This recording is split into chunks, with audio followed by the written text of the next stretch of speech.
There's Ryne Sandberg, class of 2005. Doesn't seem all that long ago. Ryne Sandberg joins us now at the Hall of Fame with Jason Stark as well. Ryne, it's great to see you again. Always great to be here for this weekend. It's the thrill of my summer every year. Look forward to it, to be amongst the guys, talk baseball, compare notes, and it doesn't get old for me. Always a pleasure to be here, no doubt about it. It has become a thing unto itself in the players who come back.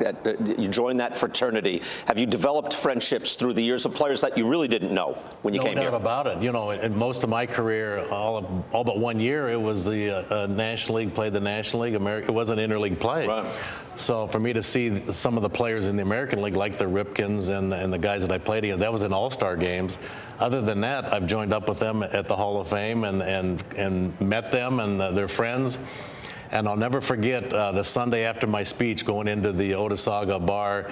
The first guy I looked over at, and it was Bob Gibson, who was way ahead of me. He was the idol, and watched him on TV as a kid. Right.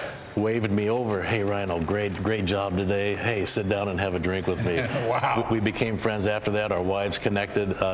He traveled through Phoenix and stopped in his RV, had dinner. When I was managing the minor leagues, stopped in Omaha, had barbecued ribs over at his house. That was a friendship that I never thought would happen. Yeah. And now that he's passed away, I just treasure those times. But to be around the Yogi Berras and the players ahead of me, Stan Musial, who played the harmonica, his last time playing the harmonica for the guys was in 2005. Wow. And I was told to go in there and watch that. We don't know how long he's going to be playing, but he played that night for the guys. And to see the legends way before me, and then now the current guys going in, it's always something else, and once again, it's always the highlight of my summer. Here's something that I wonder. When you walk into this building, what are your emotions? What do you think about? What do you want to go see? I go and see my plaque just to pinch myself and remind me I got the ring on today, but being a part of the group in the Hall of Fame, but just a reflection back to Wade and I going in the same year. There was a big crowd. I think it was nearly 60,000, which I think was the third largest at that time. That was amazing out there at the park. And then to come in here, it feels like home in a lot of regard. My wife and I got here yesterday. We're walking around the Otesaga, and then we're going over to the golf course, and wow, this is like a second home to me now. And then to see the familiar faces and to reconnect each year at this time. And it's like we were just with each other last week. It's like having brothers. It's like a brother type of a thing. And it's amazing. We talk about the game. We compare notes, the good, the bad, or whatever. But to talk about our generations and just how the game was so similar, even from the 50s, 60s, 70s to the 80s, 90s. Now we talk a little bit of a different type of a game. I think in today's game we compare those notes and the good, the bad, whatever. But it's always fun to kind of talk baseball, and anything that I keep holding inside that I can't share with somebody, I get to share it here with the Hall of Famers, and I get reinforcement that I'm thinking the right way. It's always good.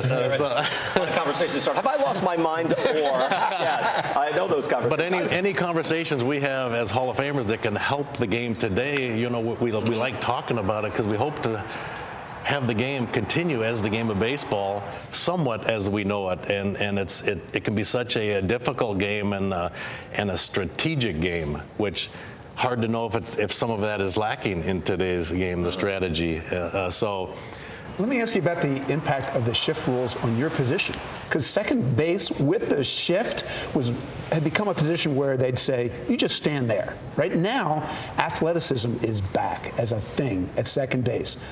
You were one of the great defensive second basemen of your time.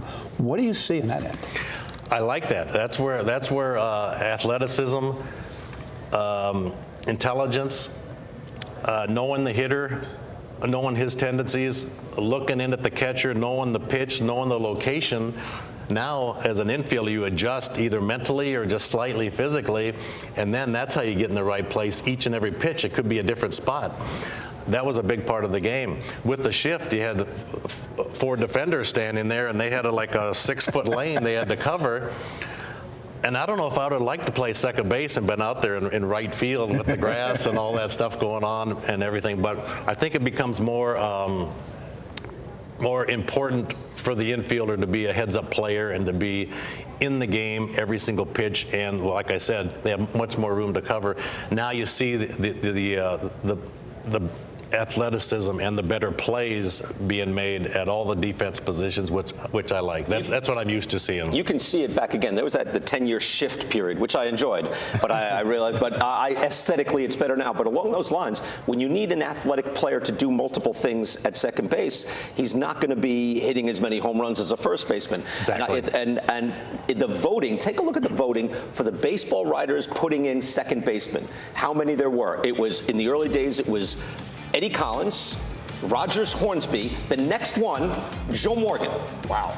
So we're talking, it goes up. Now, Jackie Robinson he played multiple positions, but we're talking going to Joe Morgan, and then where's Morgan on that? Oh, there's Morgan on the list. I had to find him. 1990, then Rod Carew, 1991, and then Ryne, you're next.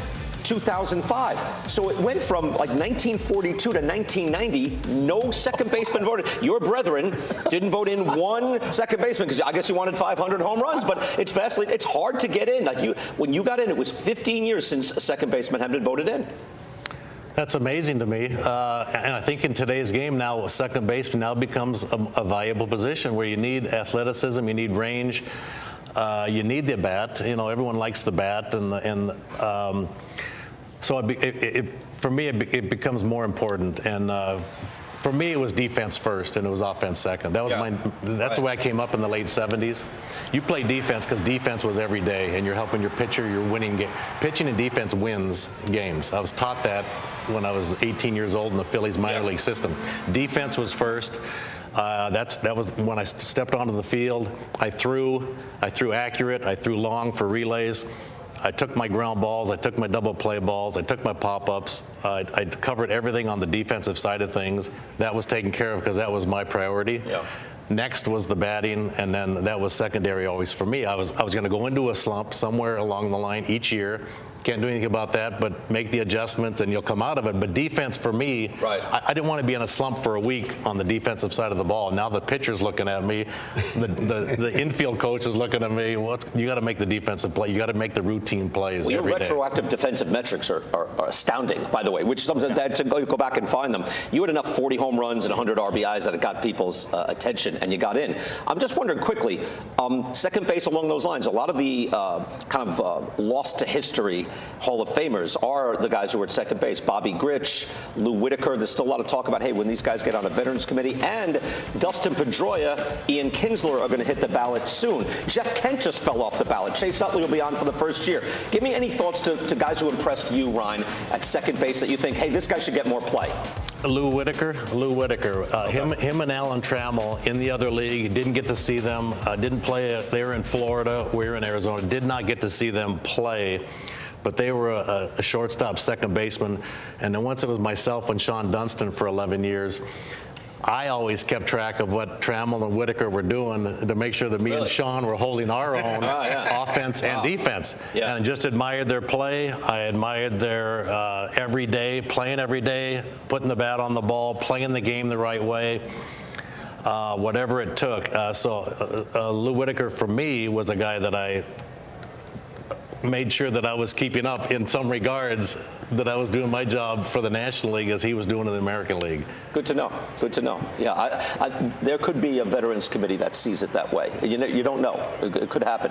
You just need the right guys in the room. We do that. Ryne, great having you here. Thank you so much. Thanks, guys. Thanks for coming. Yeah, enjoyed it. Thank you. Again, 1984 MVP, 2005, class of 2005 here at the Hall of Fame.